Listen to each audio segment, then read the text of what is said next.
Hey guys, welcome back to a new video. I'm Stephanie West. I'm a licensed counselor here in the state of Michigan, and I'm owner and operator of In Progress Counseling.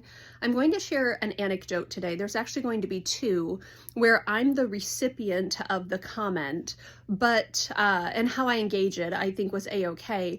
But I can't bring up anecdotes where I'm the one who's giving these types of comments. I'm certain it's in my history. I know I've operated this way before, but I haven't had the feedback that's put me in check. So when I bring these forward, I'm not saying, oh my word, these people are doing something peculiar.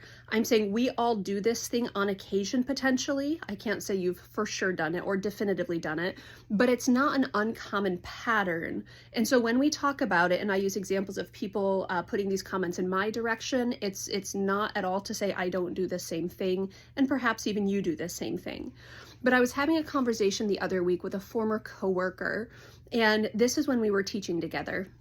And the coworker said to me something to the effect of, wow, there were times I actually felt really challenged by you. I noticed that you were doing A, B, and C really well, and so I really wanted to win or to beat you or to do it better than you. And I said, and it was very kind and very gentle, but I said, that's an interesting game. I suspect you were the only one playing, because I didn't know that was happening. I wasn't in competition with you. I wasn't going around trying to make sure I won anything. I was just doing my job.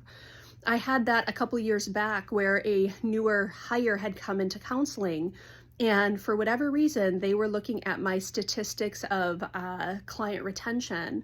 And out of the blue, I'm like walking through the lobby, and the gal says to me, she says, I'm coming for you. I'm going to beat your retention statistics. And I was like, okay, have fun. I don't know what to say about that outside of that sounds like an interesting use of your time, right?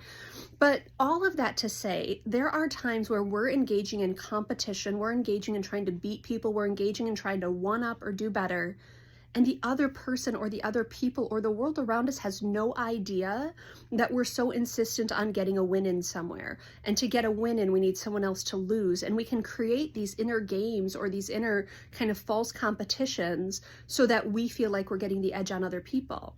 The invitation today is to consider, are we playing games that are trying to elevate us and make us the winner, which means we're castigating someone else and trying to make them the loser so we feel better about something? Now, when I engaged this conversation with both of these people, where I think I bracketed it pretty well and said, hey, that's a you thing, not a me thing, I'm certain, especially because I know some of my frantic historical energy, I'm certain that I have treated casual intersections with people as competitions to be won, ways I have to oust them or beat them, ways that I have to become dominant and superior. I'm certain that's in my history. So these two anecdotes are just illustrations of how that can develop.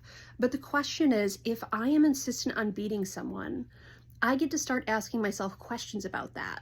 Questions like, why? What does winning mean here? What does that actually do for you? What does them losing mean? What does that do for you? And I can start to challenge some of my inner impulses, my more immature impulses, and I can recalibrate my understanding of Steph.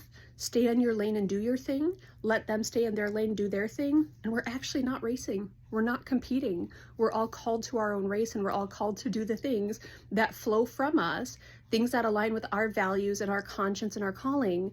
It's not about what that other person is doing.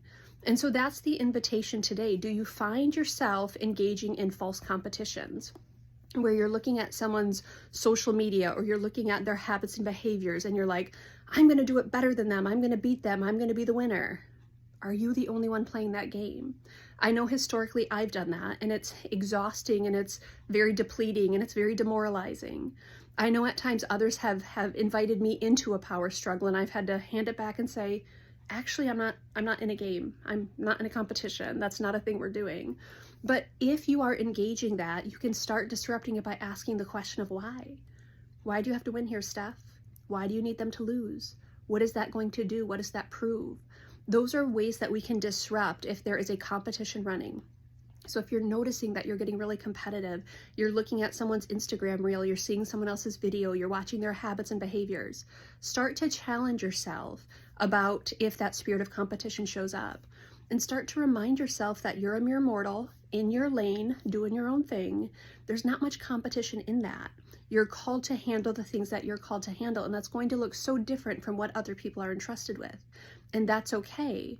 What that means is making it into a competition is actually pretty peculiar, because I think we might all be playing different games.